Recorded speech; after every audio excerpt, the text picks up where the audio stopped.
Bonjour à tous, nous vous retrouvons aujourd'hui sur la côte portugaise, comme vous pouvez le voir derrière moi, c'est un paysage assez sympa, pour vous proposer l'essai de la nouvelle Triumph Bonneville 900 Street Scrambler.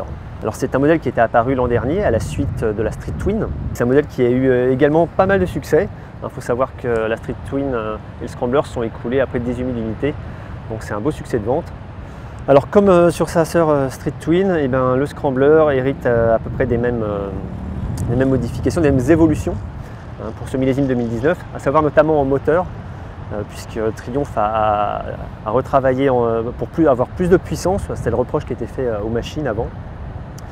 Donc tout en conservant le couple de 80 Nm. Donc maintenant on a 18% de plus, 18% de puissance en plus, avec 65 chevaux disponibles. En termes d'électronique, sur ce modèle-là, alors il y a pas mal de petites choses, puisque bon, on a le mode rain, le mode road qui arrive, mais en plus on a un mode off-road, donc qui permet quand on l'actionne de désactiver à la fois l'ABS et l'anti-patinage. Donc ça c'est pas mal, et d'autant que l'anti-patinage peut aussi être sur les autres modes désactivé.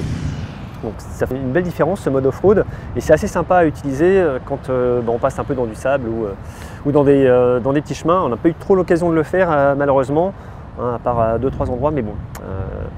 Il faudra voir ça plus en détail, d'autant que la montre pneumatique s'y prête, on y reviendra tout à l'heure. Donc les différences principales avec la Street Twin, ça va être notamment au niveau de la selle qui est plus large et puis en deux parties, puisque vous voyez, là ils ont enlevé la partie arrière, donc on peut y fixer cette espèce de porte-paquet là en aluminium qui est plutôt sympa. Alors, la maniabilité en dynamique est plutôt réussie. On a un grand bras de levier au guidon qui est beaucoup plus haut que sur la Street Twin, et c'est vraiment une machine qui est très agréable à rouler. On est relativement haut. La montre de pneumatique est très agréable aussi, on se sent vraiment en confiance. On a eu de la pluie aujourd'hui, des routes assez grasses. Au Portugal, c'est assez compliqué à rouler quand ça pleut. Malgré tout, on a vraiment beaucoup de confiance au guidon de cette machine.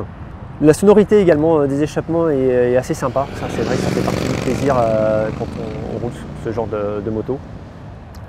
Alors, en dynamique, ce qu'on a pu remarquer évidemment, c'est cette nouvelle puissance du moteur, qui est très appréciable, puisqu'on a une boîte 5 sur le Scrambler, donc les rapports se tirent assez loin. Et avant, ça tombait pas mal. On manquait un petit peu de watts quand on accélérait. Et maintenant, on peut vraiment mener le moteur tout en haut du contour, puisque jusqu'à la zone rouge, ça pousse sans discontinuer. Et ça prend vraiment le relais du couple, vraiment les coups se croisent et on n'est jamais vraiment sans moteur. Alors il faut toujours être au-delà de 4000 tours quand même sur les intermédiaires. Mais si on la maintient par là, on a vraiment des capacités dynamiques qui sont très différentes et bien meilleures qu'avant. C'est très sensible. On a également, comme sur la Street Twin, un nouvel étrier Brembo à 4 pistons. Donc c'est pas mal parce qu'il apporte beaucoup de feeling, un bien meilleur feeling qu'avant aussi. Quand on prend le levier, on sent vraiment ce qu'on fait. C'est vraiment sympa. Et puis cette montre de pneus là, que les Mesler Tourance sont très appréciables, que ce soit en terrain gras ou sous la pluie. Là on en a eu pas mal.